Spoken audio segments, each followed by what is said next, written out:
Welcome dear student, स्वागत है आप सभी का इस प्यारे channel SR high school classes में।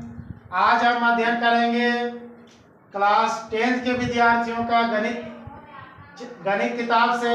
चैप्टर का नाम है दो चर वाले रैखिक समीकरण युग्म, प्रश्नावली 3.1। प्यारे विद्यार्थीगण, हम देख सकते हैं हमारे पास प्रश्न है, निम्न समस्याओं में रैखिक समीकरणों के युग्म बनाइए और उनके ग्राफीय विधि से हल ज्ञात कीजिए।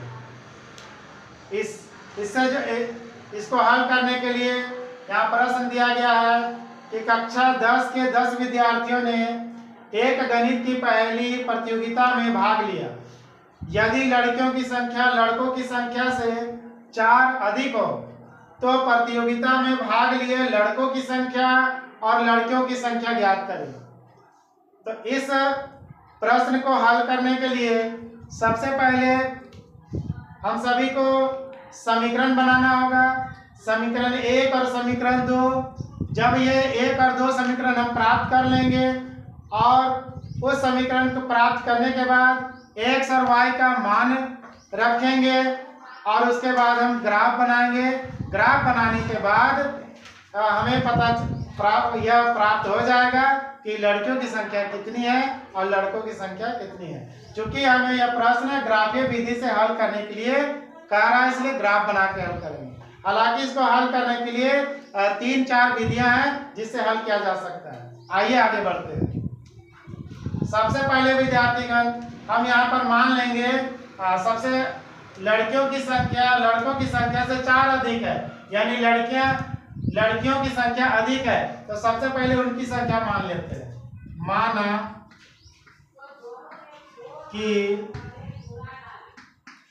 लड़कियों की संख्या क्या है? x है। उसके बाद मानते हैं लड़कों की संख्या। लड़कों की संख्या क्या है? y। तो डियर स्टूडेंट, आगे हम अध्ययन करेंगे।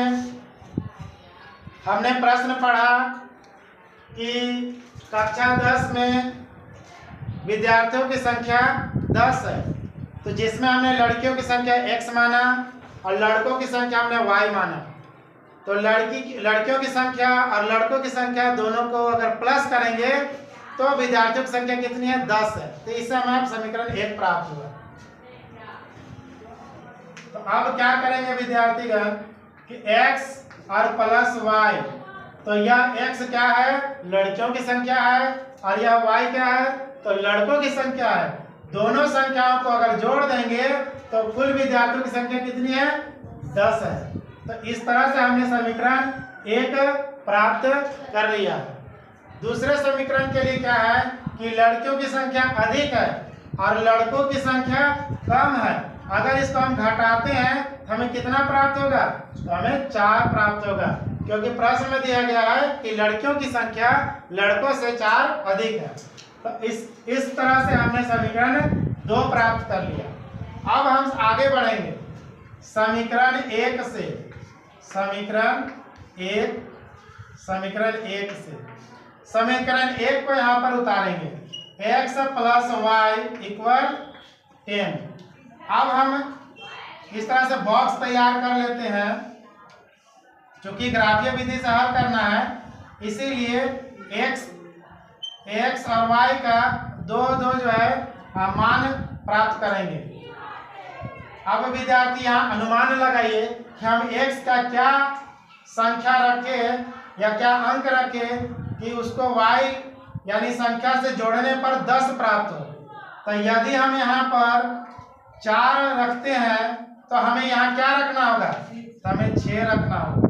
अगर हम यहाँ 4 रखते हैं तो हमें यहाँ 6 रखना होगा। तो दोनों के जोड़ने पर क्या प्राप्त होगा? 10। तो इस तरह से हमने एक बॉक्स को कंप्लीट किया। अब इसी तरह से आगे का बॉक्स कंप्लीट करने के लिए हम दूसरा अंक रख कर देख सकते हैं।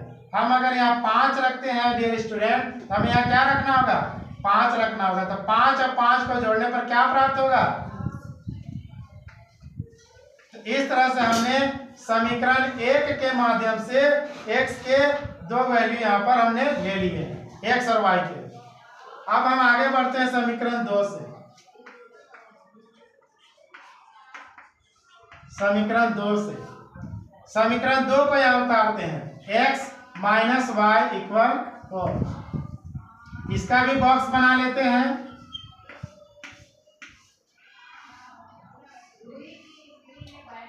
यहाँ पर माइनस का चिन्ह है, इसका अर्थ यह हुआ कि हम जो भी यहाँ संख्या रखे उसको घटाने पर हमें 4 प्राप्त होना चाहिए। तो हम यहाँ बड़ी संख्या रखेंगे और यहाँ छोटी संख्या रखेंगे। अगर मान लीजिए हम यहाँ अंक रखते हैं 5, तो कितना यहाँ रखेंगे जो घटा के 4 आएगा? तो हम क्या रखेंगे?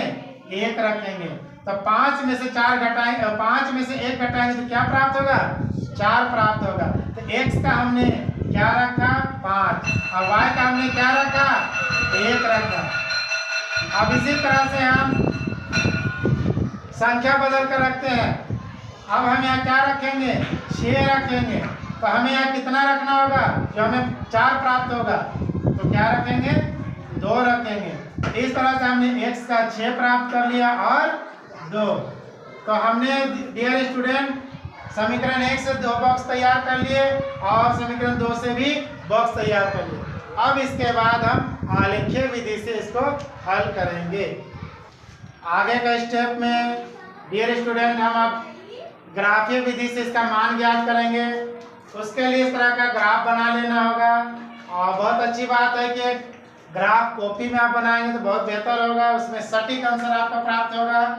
तो ये जो हमारा लाइन है डियर स्टूडेंट, ये लाइन हमारा x अक्ष कहलाता है और ये जो लाइन है ये हमारा y अक्ष कहलाता है। अब हम जो बॉक्स उधर बनाए हैं समीकरण 1 से, तो समीकरण 1 का जो है वो x का 4 है और y का 6 है। तो x का हमारा 4 है और y का हमारा 6 है। अब दोनों को अपनी जगह से सीधा इस तरह से डॉट मिल करेंगे और इसको भी यहाँ से सीधा देखेंगे तो पता चला कि यहाँ पर आपस में ये एक दूसरे को प्रतिच्छेद कर रही है। तो इस तरह से हमने एक बिंदु प्राप्त कर लिया। वो x अक्ष के 4 से और y अक्ष के 6 से डियर स्टूडेंट हमने एक बिंदु प्राप्त किया।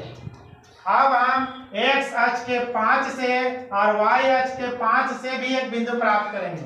उसके लिए हम x अक्ष के 5 से यहाँ पर सीधा देखेंगे, सीधा एक डॉट डॉट बिंदु रेखा खींचने का प्रयास करेंगे और इधर भी 5 से एक सीधा रेखा खींचने का प्रयास करेंगे। दोनों का प्रतिच्छेदक बिंदु यहाँ बन रहा है। तो इस प्रकार हमने 2 बिंदु प्राप्त कर लिए।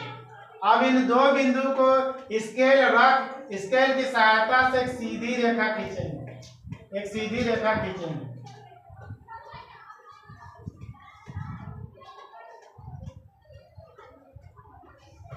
एक सीधी रेखा खींचने का प्रयास किया। ठीक है। अब समीकरण 2 का बॉक्स को ध्यान में रखेंगे। समीकरण 2 का बॉक्स में x का वैल्यू 5 है और y का वैल्यू 1 है। तो x का वैल्यू क्या है? 5 है और y का वैल्यू 1 है। तो अब यहां से हम एक सीधी रेखा में जाएंगे। अब इस 5 में देख रहे हैं कि यहाँ पर एक कटान बिंदु बन रहा है, प्रतिच्छेदक बिंदु। तो यहाँ पर एक बिंदु लगा देंगे। उसके बाद समीकरण 2 के बॉक्स में देखते हैं कि x का वैल्यू 6 है और y का वैल्यू 2 है।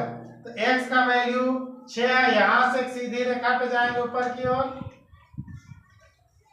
और y की वैल्यू 2 से हम जाएंगे बाईं तरफ, दाहिनी तरफ। तो ये दोनों रेखाएं एक दूसरे को यहाँ पर प्रतिच्छेद करेगी, हमारा प्रतिच्छेदक बिंदु होगा। तो ये 2 बिंदु प्राप्त हुआ दूसरा बॉक्स से। तो इन 2 बिंदुओं को स्केल की सहायता से आपस में क्या करेंगे डियर स्टूडेंट? मिला देंगे। मिलाने के बाद इस कटान बिंदु को देखेंगे ये किसकी सीध में है। तो हम देख रहे हैं क्या किसकी सीध में है? 7। और इधर से किसकी सीध में है? 3। तो यहाँ इस बिंदु से प्राप्त हुआ x का वैल्यू कितना प्राप्त हुआ? 7। और y का वैल्यू कितना प्राप्त हुआ 3। तो इस ग्राफीय विधि से हमने प्राप्त किया कि लड़कियों की संख्या 7 है और लड़कों की संख्या 3 है। दोनों की संख्या को जोड़ने पर कुल विद्यार्थियों की संख्या इस प्रकार हमने 10 प्राप्त किया। उम्मीद है सभी विद्यार्थियों को समझ में आ गया होगा। कुछ इसमें और भी काम रह गए हैं, उसको पूरा कर देते हैं। जैसे इस बिंदु का नाम लिखना है। इस बिंदु का क्या नाम है?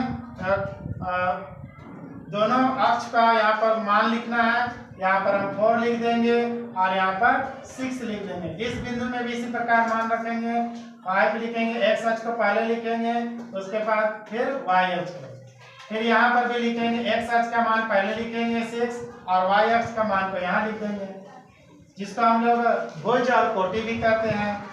तो यहाँ पर भुज क्या हुआ 5 हुआ और कोटि हमारा 1 हुआ। और इस रेखा को हमने किस समीकरण की सहायता से बनाया है? तो समीकरण 2 की सहायता से। हम यहाँ पर समीकरण 2 लिख देंगे। x minus y equal to 4, ये हमारा समीकरण 2 हो गया। इस रेखा को हमने किस समीकरण की सहायता से बनाया? तो समीकरण 1 की सहायता से बनाया। तो यहाँ पर समीकरण 1 लिख देंगे, x plus y equal to 10, समीकरण 1। तो इस तरह से हमने ग्राफीय विधि को संपूर्ण रूप से हल कर दिया। ठीक है विद्यार्थीगण, आपको उम्मीद है पूरी तरह समझ में आ गया होगा। आज के लिए इतना ही।